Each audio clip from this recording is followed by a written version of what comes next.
In the silent hours before dawn, long before the first light touched the Capitol dome, a quiet alarm began ringing inside Washington. Analysts at the U.S. Department of Agriculture released a report that carried more weight than the morning news could ever capture. American farming, once the backbone of global food power, had slipped into its deepest decline in 20 years. Trade wars had strangled exports, fertilizer prices had skyrocketed, harsh weather cycles had drained harvests. In some counties, fields that once overflowed with grain now stood half-empty, forcing local markets to import what they used to grow with pride. But at that very same moment, on the other side of the world, a different kind of announcement shook the government buildings of Ouagadougou. President Ibrahim Traoré stepped before his cabinet and declared that Burkina Faso would reject a $1.4 billion EU food aid package, an offer the West called urgent humanitarian relief, but African farmers had begun calling something else entirely, a leash disguised as charity. This moment mattered not because of the amount of money involved, but because of what it symbolized. For decades, Western governments operated on a simple equation: food for obedience, aid for influence, grain for silence. But now, for the first time in modern history, a small landlocked nation had stood up and said no, and their refusal did not come from overconfidence. It came from harvests. Over the last 3 years, Burkina Faso had quietly rebuilt its agricultural backbone, reviving abandoned farmlands, restoring traditional irrigation trenches, and implementing affordable, local mechanization. Against all predictions, the country had reached a remarkable milestone, producing 85% of its own food requirements. While American farmers were struggling to keep their fields alive, African farmers were reclaiming theirs and winning. One farmer from northern Burkina summarized this shift in a single sentence: food aid feeds us for a season, our soil feeds us for a lifetime. That line captured the transformation unfolding across the continent. Africa was no longer presenting itself as a dependent region, it was positioning itself as a producer, a trader, a negotiator. And as the United States wrestled with global economic tensions, Africa began to stand taller, speak more clearly, and decide more confidently what it would accept and what it would refuse. When Burkina Faso rejected the $1.4 billion offer, Washington and Brussels immediately understood that this was not a simple disagreement. It was a direct challenge to the network of Western influence built over half a century. Publicly, the aid package was framed as emergency food assistance, but confidential reports revealed a different truth. The offer required Burkina Faso to import grain from U.S. and EU suppliers, sidelining local farmers who had worked tirelessly to rebuild domestic production. It demanded alignment with Western trade corridors, oversight committees staffed with foreign consultants, and agricultural adjustments that favored crop varieties unsuitable for Sahel soil. It wasn't humanitarian aid. It was political compliance wrapped in soft language.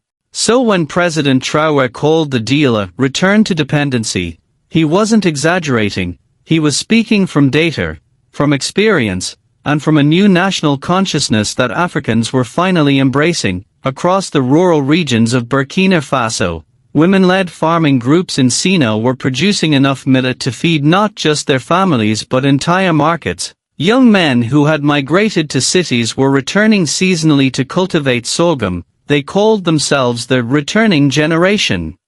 These were the faces Western diplomats rarely acknowledged, because they didn't fit the outdated narrative of African helplessness. A mother in Kaya put it simply: aid is a roof in a storm, but the West wants to own the house after the rain stops. A cotton farmer in Bobo Dioulasso was more direct: they send grain so that our grain never becomes valuable.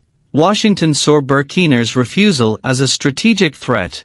Aid had always been one of America's most consistent tools of influence in the Sahel. With military presence shrinking and political trust fading, losing the aid channel meant losing one of the last predictable avenues of control. In Europe, the concerns were different but just as sharp. European agriculture itself was cracking. protests, high costs, restrictive policies, and now African self-reliance threatened Europe's long-standing surplus export model. Inside Africa, however, the reaction was electric. Mali and Niger praised Burkina's courage. Ghanaian analysts predicted a wave of similar rejections. Kenyan commentators asked whether the age of conditional humanitarianism was finally ending. Ordinary Africans didn't see geopolitics, they saw dignity. A young trader in Ouagadougou said, "If you feed yourself, you negotiate differently." A student in Accra added, "This is not just Burkina rising, this is Africa remembering its backbone." But the turning point came when Western officials realized the refusal was not symbolic, it was structural. It wasn't a gesture, it was a model. A leaked U.S. memo described Burkina's move as a dangerous precedent, a phrase that Africans found both revealing and ironic. In Ouagadougou, street vendors laughed at the idea that African autonomy could be described as a threat. A professor remarked, "When freedom scares someone, it tells you everything about their intentions." Traoré later addressed the nation in a calm, steady tone. A country that can feed itself should never depend on another for permission to grow. Those words traveled through villages, markets, and social media faster than any official broadcast. To many Africans, it sounded less like a speech and more like the opening line of a new chapter. And as African fields come back to life and political confidence spreads from capitals to remote farms, the world now faces a question it avoided for decades. What happens when the continent once treated as dependent decides it no longer needs to depend?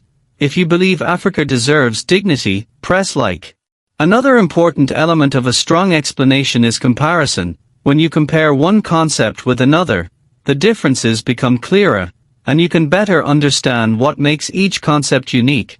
This method is especially helpful in academic writing where examiners want to see analysis, not just memoized definitions. Adding comparisons, examples, and practical uses shows that you have deeply understood the subject. In summary, a detailed explanation should not only tell what something is, but also why it matters, how it works, and where it is applied. When you expand a topic in this way, your writing becomes richer, clearer, and much more impressive in exams or assignments.